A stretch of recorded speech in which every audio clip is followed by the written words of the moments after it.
Hey there guys, how's it going? It's been a while.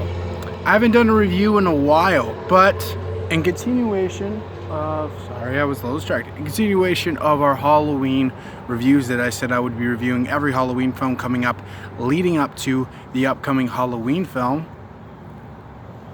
I thought that we would be sitting down and discussing Halloween 2. Now, Halloween 2 is not directed by John Carpenter. I do not remember the guy who did direct the film, but this is the follow-up to Halloween 2000 and Halloween 1979. And what this film basically is about is it takes place after the film. So if you have not seen Halloween 1978, I am going to kind of spoil it for you.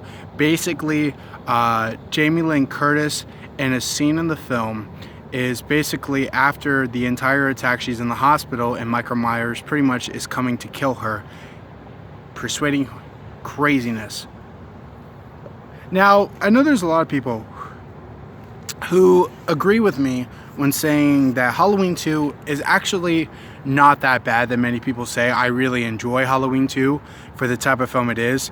After Halloween 2, all of the Halloween films just get completely terrible and dumb and stupid. Halloween 2 is brilliant in a kind of way because I believe, if I'm not correct, John Carpenter was directing the film and left.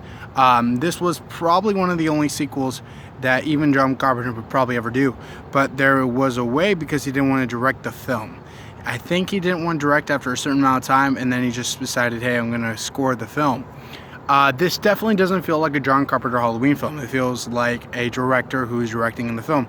But I will say this, there is something really cool about Michael Myers killing people in the hospital that is really interesting to me, and I like that a lot about this film. There is a ton of problems. The script is horrible, the acting is really bad at some parts. Even Jamie Lynn doesn't really have some great acting. I think Michael Myers is great. I think some of the murders are really, really cool, but it's fucking predictable. I am not a fan of the ending. If I can be completely honest, I'm not a fan of the ending. I really don't like the ending.